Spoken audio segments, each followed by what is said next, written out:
That was weird. That was Am I live? Okay, we missed that intro. We're gonna catch our braces. Normally, I got a little intro movie for you all, but welcome to LLK number 43. That is Knit with Laura and Lola. I am Laura Nelkin. I'm a knitwear designer. I live in upstate New York in the Finger Lakes region. And I am joined by my alter ego, Lola, who we are going to blame for that intro trailer not working. How's that? I got to tell you, it is really awesome to have somebody that you can just throw under the bus. Everybody needs an alter ego. So when things don't work out quite right, you can just be like, Lola did that. So think about what your alter ego's name would be. I see people chatting in the chat box for those of you who are coming in live and watching while you're knitting away and cooking dinner tonight. Feel free to introduce yourself if you're watching right now in the chat box and say where you're from. Earlier, people were chatting and talking about the weather wherever they are. I know it's very hot out west. I think Texas is having a little respite right now. We finally just had a 4 days of rain and humidity that was like our wood floors in our house were just kind of damp. I kept walking around the house and just saying the word moist in that like where it sounded moist. It was a wet few days, but it seems to have the humidity here has dropped a little bit. So I see you all introducing yourselves. So fun to see people coming from all over. Many of you will be watching this later, so I'm not going to spend too much time responding to the comments that are happening live. At the end of this, I will ask if you have any questions and I'll bop over and look in the chat. You can see my eyes doing that. I can see the chat box out of my, I guess this is my right eyeball. So I keep a little eye on there just to make sure things are going okay. But at the end, I'll ask if there's any questions. All the things I talk about tonight, if there is a link or something I can share about it, once this live is over, I will be putting all of those links below. So come back at a later date if there's something I talked about that you want to learn more about. I have a lot tonight. As usual, I'm always like, I have nothing to share on a live. I have so much to share. Much of it is knitting, not all of it is knitting. I am coming to realize that some of you, as much as you join me for my designing and my knitting, you also love to hear what I'm eating and what I'm reading and what I'm watching. So kind of the last quarter of this will be me talking to you about all the other things I'm doing in my life besides my knitting. But I like to start with my knitting for those of you who are here for that part of the content in case there's something that you need to go off and do. One thing I always forget to do is to tell you what I'm wearing. So that's always a question I'll get at some point, like, what are you wearing? And I'm going to start with that and tell you that I am wearing Flola, which was July's mystery knit along. This is not actually even my Flola. This is Lois's Flola, which I borrowed for photography. Lois put beads onto her Flola, so I wanted to have one with beads for photos once the mystery knit along was over. And I'm about to send it back to her along with something else that she knit for me. She helped me knit the September Lola's Choice knit, and then I'm about to have the yarn to send for November. So I'm waiting to kind of send her back one big package, and I realized I could wear it one last time before I had to send it back. So thank you, Lois. I am loving wearing it, but I feel like I have to own that I didn't knit that one. And I want to tell you guys, for those of you that had knit Flola, I know not everybody knit Flola along with us. I want to tell you a funny story. And I actually was searching through my phone photos earlier, trying to find a photo. But this is my Flola right here. I knit my Flola without beads because I'm not always in the mood for beads, and I just decided to do a version without beads. And I'm going to show you something funky on mine underneath the camera. You can see mine looks a lot like the photos. I wore it in the photos. But when I was doing photography with my photographer, I was like, we can't do any close-ups right at the top. So I'm going to come to the overhead camera here. And I come to the top, do you guys see these two little like pointy bits where I've got some ends that are woven in? I actually have an end popping out right there because I didn't do a beautiful job of weaving that one in. When I did my Flola, and this is so embarrassing, was so in love with the yarn and so in love with the design and the math and the knitting of it that I put the border on the wrong edge and knit my whole freaking border on the top of the shawl. So I had my border coming along the top, and then it was like this really awkwardly shaped, weird, not like a shawl should look at all thing that I completely finished knitting. And I remember telling Max, like, yeah, I just knit that border in the wrong place, and I couldn't quite like cut it off and then graft it onto the right place. It took a few days. And then I came back to it and I put the I-cord border on the right edge and put my border back on where it was supposed to be. But that is why my Flola, if you ever see me wearing this in real life somewhere, you can look for these two little spots to know that I had to kind of do some maneuvers. And then I did another kind of like test mini shawl to make sure I got the junction between clue 2 and clue 3 was quite unique, right? So that little junction there, I had to make sure I had it because I had covered it up with a border. So there you have it. That is what it is like to do for me to even do a mystery knit along because I'm designing on the needles. So I think that's why they end up being kind of extra magical. And I just want to thank you so much for trusting me along every step of Flola. I did, just before I came on the live, see that I got an email from somebody with a question about Clue 4 for Flola. So we do have a thread still happening in my Ravelry group that's called like Still Going with the Flola. And if you have any questions, if you're still knitting along on Flola, that is where you should be asking questions because you might actually find your answer in there or somebody else might have the same question, and it makes kind of answering questions a brain trust for everybody so that they can go back and hear our answers or my answers or moderators or somebody else who has knit it. So you're more likely to get an answer quickly if you're posting over in Ravelry than if you're emailing me privately. That's my way of kindly saying that. Next up, that's what I'm wearing, Flola. The dress that I'm wearing, I think it's called the Rush Cutter by Paper Cut Patterns, and it's got this fun little detail up at the top. There's pockets down at the bottom. I sewed this years ago, and I've been kind of going through my closet and telling myself that if I don't wear some things, it's time to move them on.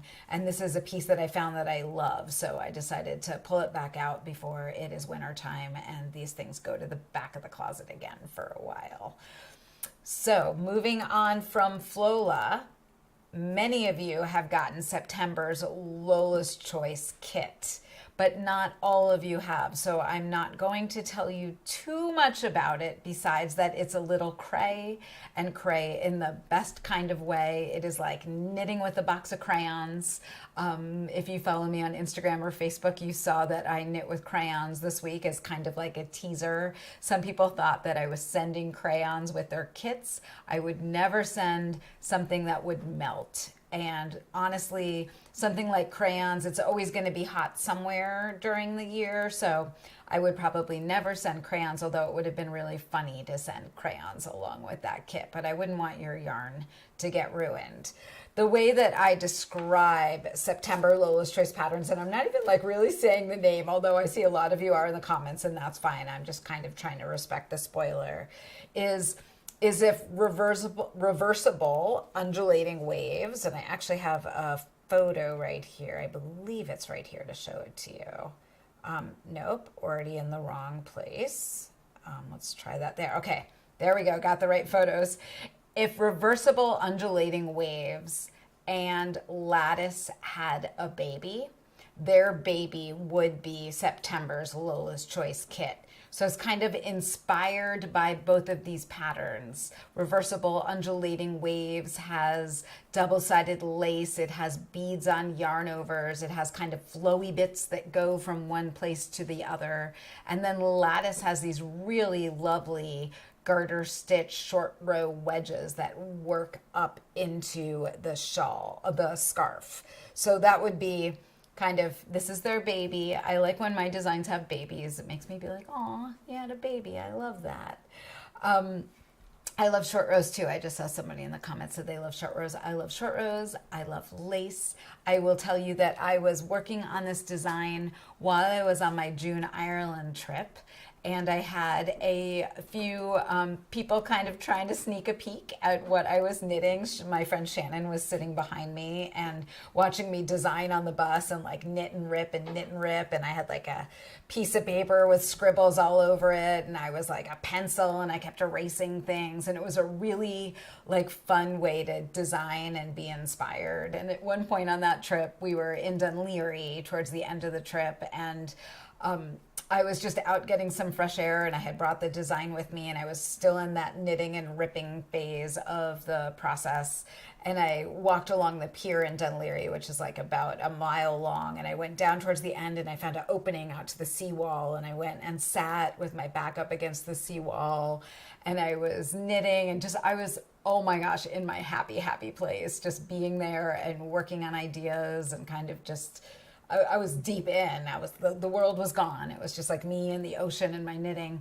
And all of a sudden, like 4 of my knitters peeked their heads out and were like, Laura, what are you doing here? And I was like, you guys are stalkers. It was super funny. And I actually got up and walked with them because I realized that my ass hurt really badly from sitting on the rock because I had been there for about 45 minutes, just like hard on the rock, sitting there and knitting. So it's kind of, I'll always think of that when I see this design, that moment where they were like, what are you up to? It was trying to be secret and private. So that's just a good fun story about kind of the birth of September's Lola's Choice kit. There are still some kits left, so if you see it and you wish that you had signed up, you can sign up now and you will get it. I'm actually leaving for Ireland on Sunday to leave another tour. So before I leave, I'll roll signups to November, and anybody who thinks that their membership is up and they need to renew, you'll get an email before I leave, probably on Saturday, telling you that if you want to sign back up for more Lola, now is the time to do it. So that's just kind of some backstory on that. Next up, in my Ravelry group, I've been really committed to having monthly or summer-long knit-alongs, just kind of like always something for us to do together if we want to be doing something together. So when we finished up Flola, I know a lot of people were done. We did what I call a quickie cal with Laxo worsted. And that was my first, maybe second time doing a quickie cal, and it went really well. I think on Ravelry, there's like 149 hats were knit in less than a month. I would say about 25% of those were knit for charity, if not more. I know there were more hats than that knit because some people knit 10 hats but only made one listing. So could be over 200 hats were knit with the Laxo worsted pattern in that short amount of time. And I plan on doing more quickie knit-alongs like that. I think that was fun to do with just like an easy project, get her done, get some either gift knitting done or charity knitting done or a hat for you. It's okay to knit for yourself too. Now that we're in September, we're having a quick kit along for the month of September. And a kit along is where if you knit any one of my kits, including the Lola's Choice that just got shipped out, in that, if you post a picture weekly of what you're knitting on, you could win a prize, which is another kit. And then there is a grand prize at the end, which I believe is 6 months of or 6 kits of Lola's Choice. So that's a 12-month subscription. It's a every other month club. I forget how my own clubs work sometimes, so 6 kits total. And that's been really fun. It's fun to watch you all kind of do a deep dive into what kits you have in stash and what you want to start getting done. It looks like some things are coming off the needles, which I always enjoy seeing, and some fresh things are going on the needles. To celebrate that, I already kind of gave you a sneak peek there. I don't know if you remember, let me see if I can, there, you just saw all the photos. I'll get better at this one day. I don't know if you remember Fetish, which is one of my first beaded jewelry kits that I ever did for Lola's Choice, and these are the original photos for it. I decided to add two new colors to Fetish. So I added Cherry, which is this gorgeous kind of raspberry color with these purpley beads. And then I added Indigo, which is like this deep, yummy blue with those same beads that I put on Cherry. And in this photo, I'm wearing a new dress I knit, a Wixton shift in some fabric that I absolutely love. And we were at the Botanical Gardens taking some other photos for future designs, and I snuck these into that photo shoot. So the Fetish kit now comes in 10 colors, and actually through Friday those kits are 20% off. So they're all in my Etsy shop. Again, I'll give you links below when we're done here. So that's kind of what's going on for the kit along. That's one that you could get the kit and knit it in time to have something done for the kit along if you want. I'm looking down at my notes to make sure I don't forget anything. And one thing I definitely wanted to mention is that I would love to have a Zoom for everybody that is knitting a kit in the knit along. And my goal before I leave for Ireland on Sunday is to find a date that works, and then I'll send out a link, or I'll post a link in that kit along for you all to sign up if you want to get the link to the Zoom. I'm not going to send it to everybody on my mailing list. That would be insane. But if you're in the kit along and following along with those forums, then you'll see somewhere to sign up, and then I will send you out the link for the Zoom the day of. I just have to choose a date, definitely after the 22nd of September when I get home. Although maybe I'll see, looking at my schedule, if there's a time I could do it while I'm in Ireland. That would be kind of fun to Zoom in with y'all from overseas, if that sounds like fun. That's definitely a possibility if we have time for that. Okay, I already said that. What I'm knitting. This is one of those, like, I just have been knitting lately. I've been cooking and knitting, and not any sewing, not any other crafts. I've been really loving my knitting. And one of the things that I just finished the first half of and got the pattern to tech edit is low lumber. So I started with the DK weight version of the low lumber design. I'm completely obsessed with it. My sweet tech editor, Bristol, is a tiny bit worried about herself. I think it has incredible flow, the design. I think it's going to move from one little mini skein to another beautifully. I think it's got that kind of magic my mystery knit-alongs have, but you'll be getting the whole pattern at once, so you're not going to be like, what's coming next? You'll be able to like really read and see what's coming. But if you're somebody who's like wanting to open one mini skein a day, it's kind of designed to be worked like that. Or you can already have an advent set and just jump right in with the pattern, or be stash diving and kind of coming up with stuff. So I've had a very good time knitting that. I have actually 3 versions of the same pattern-ish. We'll see if that's more than I can do before the pattern launches at the beginning of December, but I have high hopes for myself, so we'll see what happens. If you, just to recap super quickly, because this is feeling bizarrely salesy, you can sign up just for low lumber, which is like small goodies from me and extras that you need to knit the pattern. It also includes the pattern. You can add an Emma's yarn small a days set to that if you want to get a yarn advent calendar to go along with low lumber, or you will be able to purchase the patterns separately once they release. But if you've signed up for low lumber, you'll get all the patterns that are part of it. So that is definitely part of that bundle for you. All right. Low lumber, having a ton of really good time knitting that. The other thing I'm knitting, I feel like I should grab my knitting that I can do while I'm talking to you, and I will be showing you something I've been doing lately on my knitting in a bit. The other thing that I am in design mode on is the next Lola's Choice kit. And I actually was going to show you this yarn tonight that I got recently that I absolutely adore. And I adore it so much that as I was swatching it, I decided to email the company and see if I could get it for November's kit. And I knew it was a little out of Lola's price point, and Lola told me to just hush up and get it anyway. So I ended up getting a yes for that. And the yarn comes from overseas. It's pretty special. And I think for the November Lola's Choice, we're going to actually have a Zoom with the yarn makers so we can learn about their yarn from them, because I think they'll do the best job in educating us about it.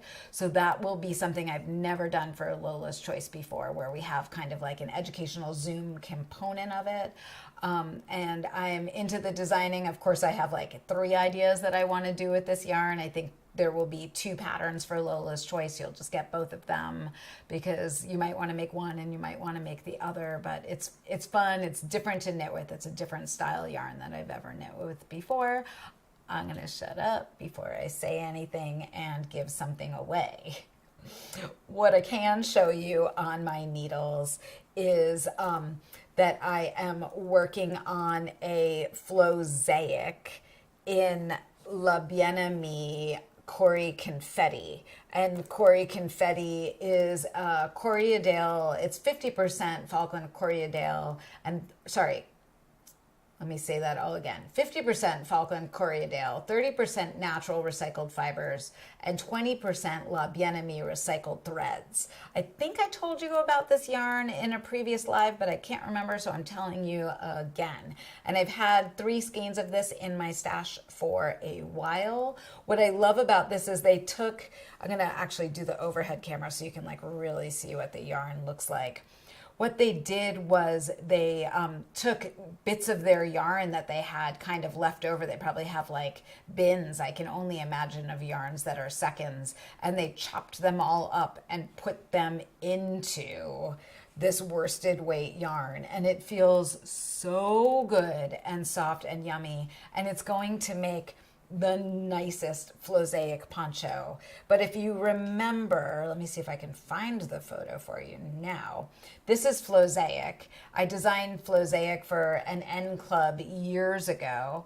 And you actually, the yarn that I used was from Gauge Dye Works, and she's not dyeing this yarn style anymore. So we haven't been able to get any more of it. And I've seen people make the Flosaic poncho by using other fingering weight yarns, but I've always wanted to do one in worsted weight yarn. So for Cowltober, which is coming in October, September is definitely not Scarftember, but October is definitely Cowltober. So I wanted to redo it for Cowltober. The pattern's actually written up. This is my Ireland knitting because it's just going to be the best, easiest Ireland knitting. It's a 4-row repeat. I'm already deep into it. It's basically knitting itself. But one thing that I'm doing on it that I thought would be fun to show you in the overhead camera is how I do ribbing. And I'm just getting up to the point. Sorry, I was like chatting and getting up to the point in my knitting. So I'm working 1x1 ribbing in this section, and I've been noticing in my 1x1 ribbing lately that it looks a little bit uneven and sloppy. So what I've started to do with my 1x1 ribbing is wrap my purl stitches opposite than I normally do. So typically when I work a purl stitch, this is a normal stitch. I'm kind of like, I would bring my yarn to the front, I'd put my needle in, wrap my yarn around and pull it through. And my right leg would be coming to the front of the needle and the left leg would be to the back. But if I'm gonna do a reverse purl stitch, I'm gonna come in to the back leg right there and I'm gonna wrap my yarn opposite than I typically would. And what that does is actually make my stitches the same size, the purl stitch and the knit stitch, so that my knit stitches aren't baggy. And I think that that is looking really good. Sorry, I realized I wasn't centered on the screen there. So if you look back and see, you can see that my stitches are looking much more even for an unblocked area than down here, right here. I'm not too worried about it. I think that this will all come out in the blocking. But I've started doing that as I'm going into that. And I find when I try new techniques with my knitting, sometimes I'll do them on something like this where I'm like knitting it for me and, you know, re-knitting a pattern.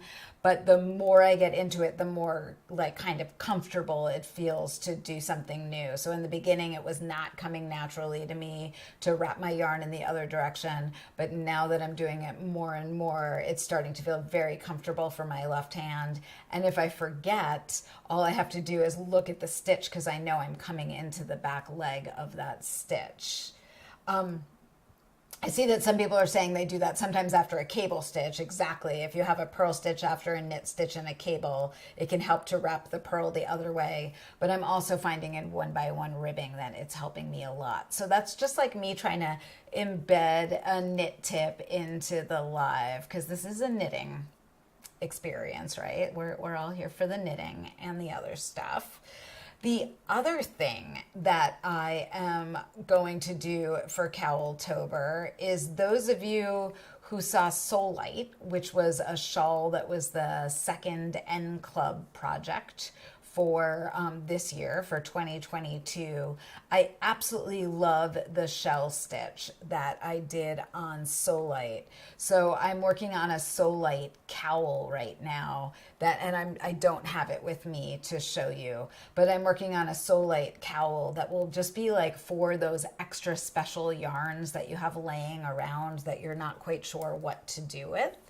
An example of that would be this $85 ball of Kiviot that I got when I was in Alaska in 2019 that I have been sitting on waiting for the perfect project. And the other skein of Kiviot that I got, I made a gorgeous cowl with, which is also designed for those small special skeins of yarn. But this is going to be a Soul Light cowl, and you will see it again in October for Cowltober. And the way Cowltober works is every day for the month of October, I'll highlight a cowl. There will be like a discount on that cowl for the day. I have some kits coming down the pike that are cowl kits that I think you're going to be excited about. And we'll be knitting along in the Ravelry group. Any cowl that you're knitting will be part of that. And it's just kind of a fun way to look at my back design of patterns. I have way over 30 cowl designs by now. I wear cowls a lot in the winter. So as we kind of transition into the fall, it makes sense to be knitting cowls together. Okay. So I don't have any yarn to show you like I typically do, although I did show you my Cori confetti. But what I do have to show you is this really cool thing that I got when I was in Florida visiting my parents the other weekend. So I flew down to Florida. It's actually the first time I've been to Florida in August. It was hot as hell. I am not used to waking up in the morning and having it be hot and then having it be hot all day and then not cooling down at night. The Northeast, we tend to cool down in the evening and then we get hot during the day, but we cool down. Florida just like stayed hot. So lots of indoor time. There aren't a lot of yarn stores around where my parents are, but there is a really awesome beading store called Beads Gone Wild. They have an online store as well. I'm going to give you links below once we're done with this live. So I dragged my dad over there, which I love doing stuff with my dad, but like a total mistake because he's done in like 5 minutes and I wanted to spend like 3 hours there. So, you know, I'm just trying, I was trying to find beads to match this Kiviot for the Soleil cowl. And, you know, I'm in there for like, I felt like a minute and a half. And he's like, okay, Bug, you done? I'm ready to go to lunch. And I was like, crap. So next time I'm going to, you know, tell him to stay home and we'll do something in the afternoon or morning or whatever. But I got this really cool travel beading tool and I'm kind of holding it up like this so you can see. And it's called a Save and Go. I've also seen it called a beater's workstation. And what it is, I'm going to have to try to get it out. This is the part of the live where you're like, I'm trying to do it. It won't let me. Okay. It is a travel beading mat. So you know that I have that little travel beading tin that has the little crochet hook in it and you put your beads in it. But if you are a beader who is working on a jewelry piece that has a lot of different colors, or you're doing a project that has a lot of different beads, I'm going to come to the overhead camera so you can see it. I am opening it up, and what it has inside, let's see if I can open it, is a magnetic mat, and I'm trying to like make it so you can really see. And then it's got these little tins that magnetize. They're like these little plastic bowls that magnetize to the magnetic mat. This is like a traditional beading mat. I just put my dental floss thread in there, and then I've got my crochet hook. So you know that I love to bead when I travel, and this is a way, like if I am working on the Solite cowl on the plane, I'm going to be able to have my beads. There could be turbulence, and this is not going to go anywhere. I am good to go with my beads. The kit also comes with like different letters that you can put into each one of these if you have to label your beads to know which color is which color, which is really cool. It comes in different sizes. If you're somebody who kind of like beads on the go, like not necessarily on the plane, there's also a bigger one if you're kind of like traveling with your beads and like, you know, working on a project and then wanting to take it with you to work on at lunchtime at work or something. It's a pretty cool little tool. It looks like this when you get, oh, let's come back to the main camera. It looks like this when you get it. It comes in a bag. Again, I got the smaller travel size. There's also a bigger size. There's like an economy size. It comes with all of these little bowls. So you have different color bowls, and it comes with a few other little gadgets that are useful. So I bought that because, yeah, I did. I bought it in a second. And then I bought a kit they have all of these jewelry kits. Surprise! I was like, what? Other people do jewelry kits? And it turns out in the beading world, there's a lot of kits out there, right? So this kit, I can show it to you in the overhead camera, you'll be able to see it more easily, makes a cubic right angle weave necklace. I'm going to tell you that I have never done a cubic right angle weave before. It looks similar to peyote stitch, which I do know how to do, but it's got everything that I need to work on that necklace, like the thread and the needle and the clasp. The beads are small. These look like size 11 beads, so I'll certainly be wearing my glasses. Or I've actually seen on Amazon these kind of little magnifying glasses with a light that you can wear for beadwork that would make working with these even easier to see them. So, you know, Lord knows when I'm going to get to doing this, but I was pretty excited about it. It might be that the next time in Florida, I sign up to take a class there and I bring this with me and I learn how to do it in the class, partially because it's a stitch I don't know, although I'm sure from their instructions and YouTube videos I can figure it out, but partially to kind of like do things and get out of the house a little bit, because I'll be going down to Florida a little more in the next few years, I can tell. I see that people are joining in. Hi, Nancy. Welcome. So that is what I bought recently, since I didn't have yarn to show you. And other things going on in life is my garden is doing what my garden does at the end of the summer, which is, well, one, it just rained for many days on end, so it was very, very moist out there. There's a fair amount of transition into the fall garden right now. But one thing that is blooming that I'm really enjoying is this Korean burnet, which is also called like a purple squirrel tail. And there are a bunch of different varieties of burnets. This one I got at my local nursery. That bush in the background there is a 9-bark that is a little too happy and needs some trimming down this fall in a big way. So I'm gonna start collecting more burnets because I'm really intrigued by how they look in the garden. And I actually went, let's see, I can show you. I went to a plant sale at the Cornell Botanical Gardens the other day, and I bought this absolutely beautiful painted fern. And I noticed by their sign right as I walked in that they had a burnet blooming right at their sign. So I was like, wow, I chose a good plant if like the Botanical Gardens is making that their kind of plant at all of their greenhouses to highlight. So it made me, I was like a little pat on my back right there. In terms of sewing, not so much sewing. I do have a shirt cut out of Liberty of London. It's a matcha top by So Liberated. I think I told you about it the last live. I am going to be shocked if that is sewn before I leave on Sunday, but I have been known to stress sew before a trip, so it's possible that that will happen. Kind of gearing up into all the other things that I've been doing.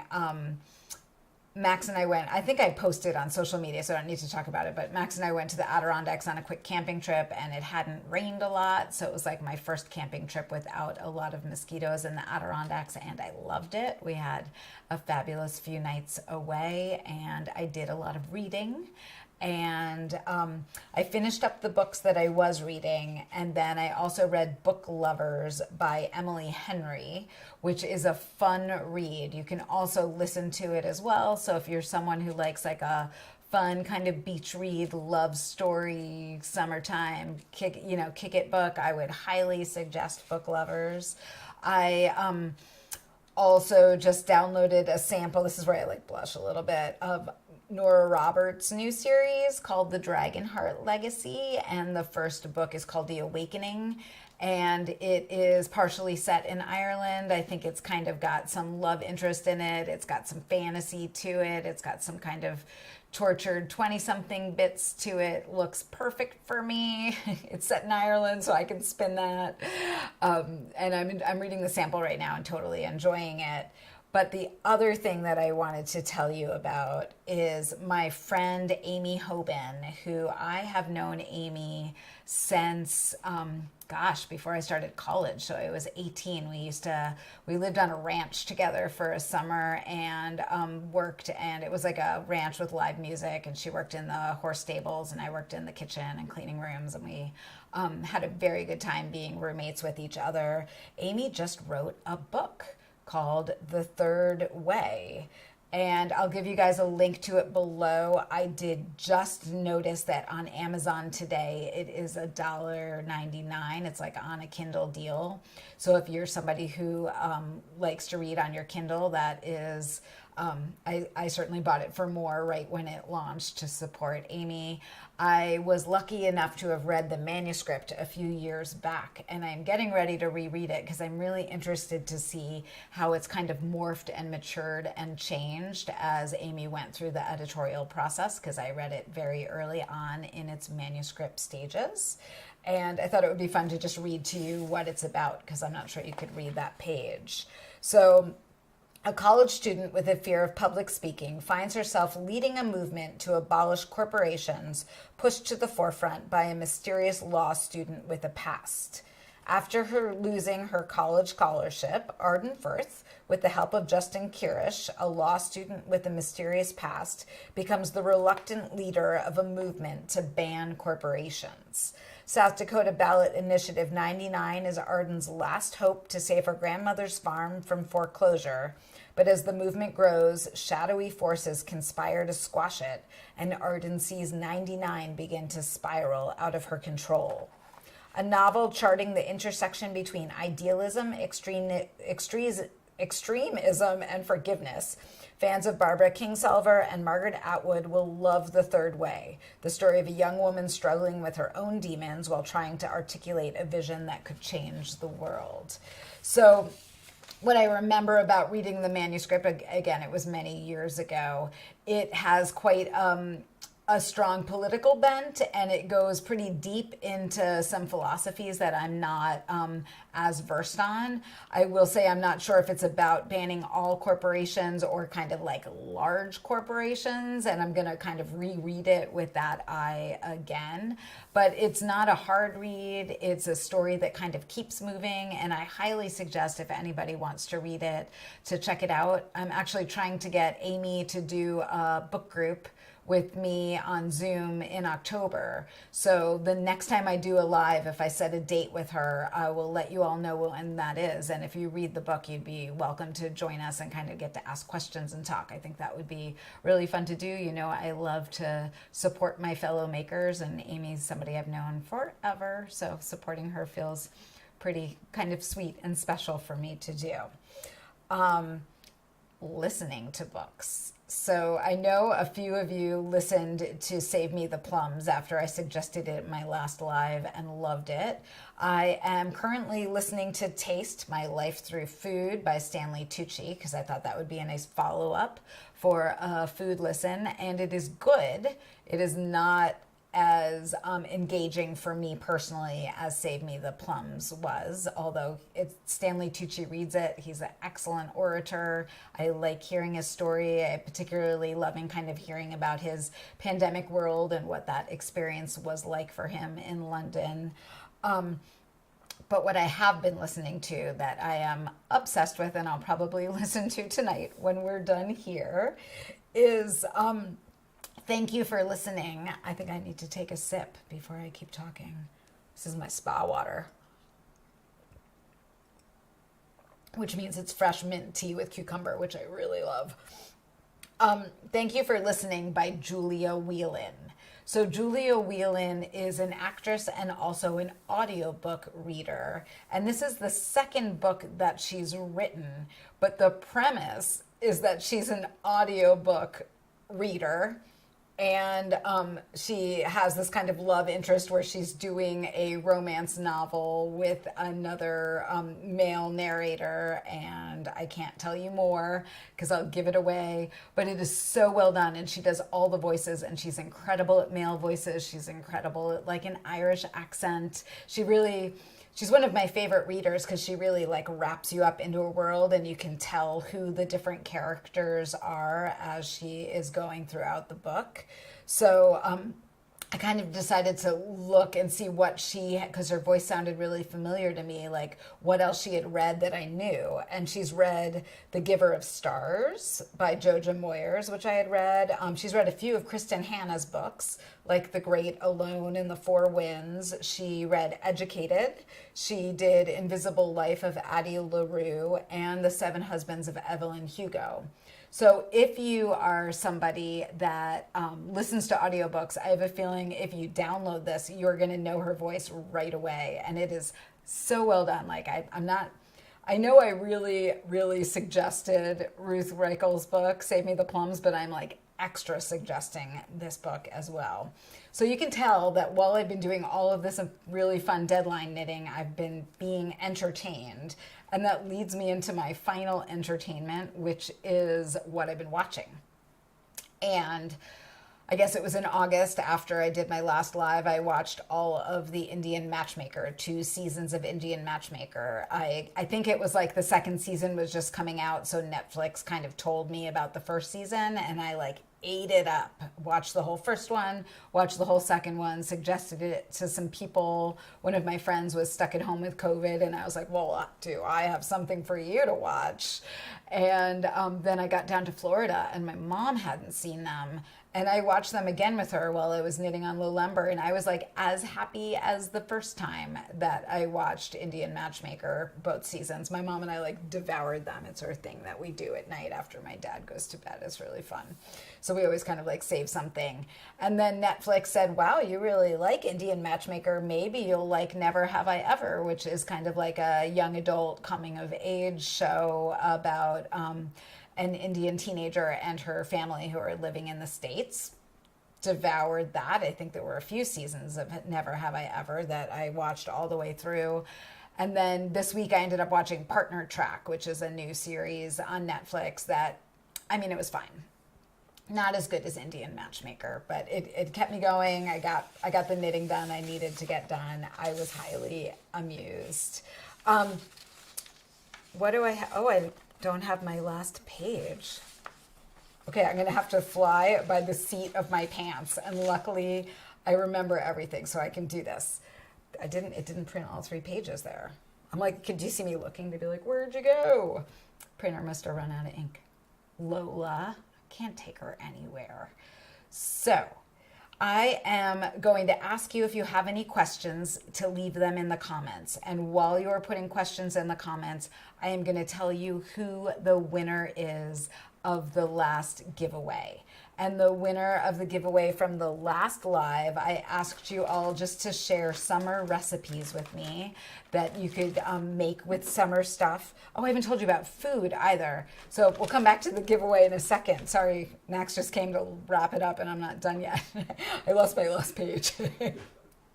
Food, so fun. So I've been cooking up a storm with everything from the garden and my friend's farm. My friend Wendy has a farm, and I traded her a bling tank kit, so I've been getting a lot of vegetables from her and making eggplant parm and making salsas with stuff from my garden and stuff from her farm.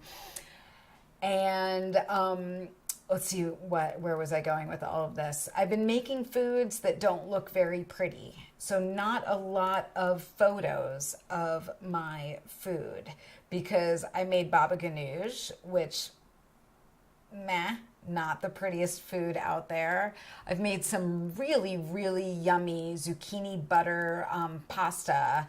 The recipe that I'll give you a link to is from Smitten Kitchen, and she has a zucchini butter spaghetti recipe where you basically like grate zucchini and then like cook it down with butter and garlic and then add cheese, and it makes this kind of like just delicious sauce. We've been eating it with orecchiette, not with spaghetti, and that's a favorite. I put lots of hot pepper in it. It's totally yummy.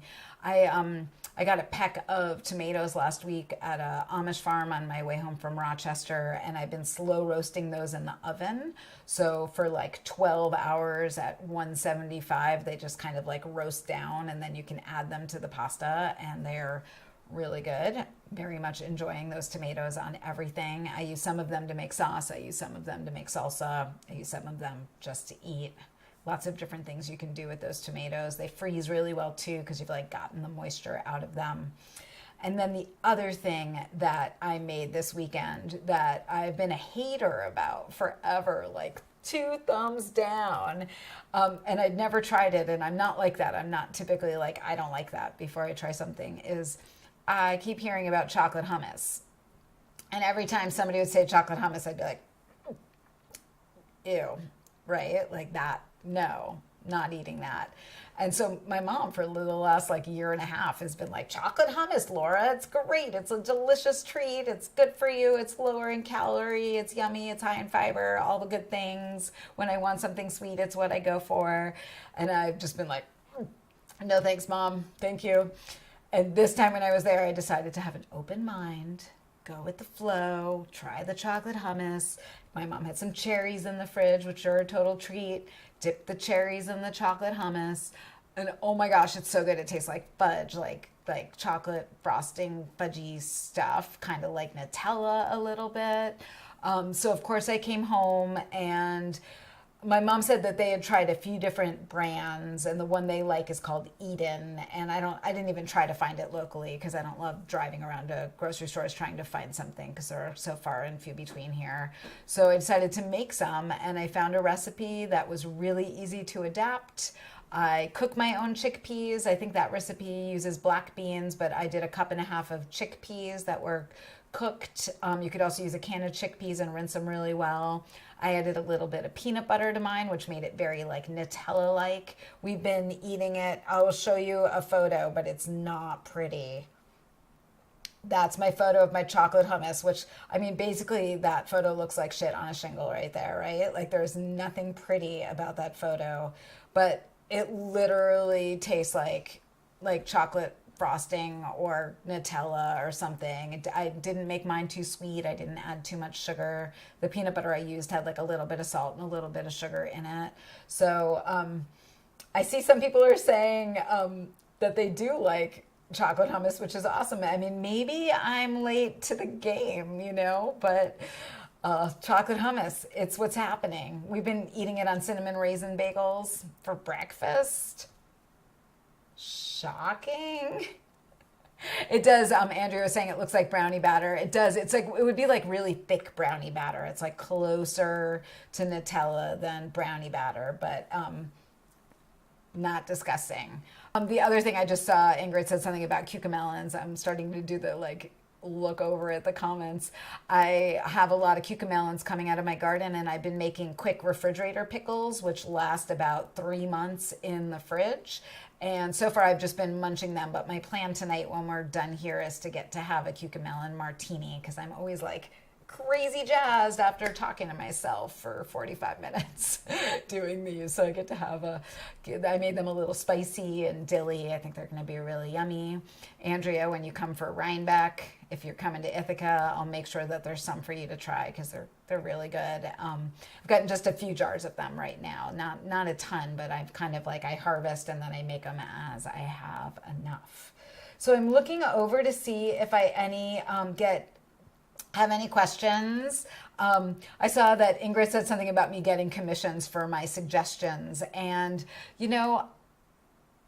it's possible, right? I could be kind of using affiliate links. I do that for my Craftsy classes because they're my Craftsy classes. But I feel like what I do is I design knitwear, and you all are knitters, and you support me by buying my kits and buying my patterns and knitting along with me. And all this other stuff is extra. And if I'm not taking money for it, I get to honestly tell you what I really think or not share something. The moment I get into an affiliate program, I could potentially things could get awkward. And, I'm not a content creator. And this is like a whole other live. I'm going off on a tangent. I'm a knitwear designer who also eats and sews and cooks and does all the other beads and all those things. And I love to share that with you. But I've been actually kind of saying that to myself in my mind, when I get frustrated with Instagram or I get frustrated with Facebook, or I'm like, nobody likes me or whatever that is, I remind myself what I am. And I know what I am. I'm a knitwear designer. I'm not in it for the likes. I'm in it for the knitting with you all, which I absolutely adore. So there's my pump it up bit, keeping it real. I don't have my notes. We're going to be here forever because I'm not going to be able to wrap it up. Giveaway. I don't see any more questions. I'm looking through very quickly. I love you guys too. That's what I saw. No questions, just a lot of love, which I so appreciate. So giveaway from last time was tell me what summer recipes you've been cooking, and I got some great ideas for things to do with tomatoes and zucchini. Very yummy. I would tell you all, if you're looking for recipes, that's a very good resource to go to. Sue Christensen, you're the winner, and you suggested making a crispy, a magically crispy peach cobbler from Smitten Kitchen. And the magic to making that cobbler crispy is right before the batter goes in the oven with the peaches. Some hot water is drizzled on top and some sugar. And I totally want to try it because it sounds really, really, really cool. I did just see a question. I'll come back to that in a second, Katie. I see it. Don't worry. I got you. So Sue, you are winning this Beading Mitts kit in the new color Dimity. Thank you for commenting. Thank you for always being here. I adore you and I miss you, and I wish we had a plan to see each other soon. It's been a little too long right now. It's been almost a year. Katie's question is if the Soul Light kit that you all got for the second N Club kit will work for the Soul Light cowl. The answer is yes. So, and I guess I could just tell all you N Club members ahead of time you're going to get that pattern. Don't buy it when it comes out, but you'll hear about that later. Don't worry, I got you. I got you right here. Giveaway. For this time, I have to remember what I decided to do. Oh, I want to buy you something in Ireland. So I am going to buy something that strikes my fancy for you in Ireland. It will potentially have a sheep on it. You never know. what I'd love you to do in the comments, not in the live chat, so wait till this is over, in the comments below, tell me what you're knitting for the kit along in my Ravelry group. So just leave a comment saying what you're working on for the kit along. One of you will win a present that I buy in Ireland. Maybe Lola will buy you something too, so you'll get something spicy and something knitting related. Have fun with that. You never know what Lola's gonna look for, some like thongs with shamrocks on them or something spicy like that. Okay, I'm wrapping it up, Max. It's all good. I appreciate all of you so much. Thank you for watching. Thank you for joining me. The next live, my goal, and this could change, but the next live, if you want to put something in your calendar, will be October 5th at 7:30 p.m. Eastern Time. It really helps me if you subscribe to my channel and click the little notification bell. Then, you know, and like all the things and all that jazz, you know the drill. Thank you. Have a great evening. I'm going to go have my martini now. Bye-bye.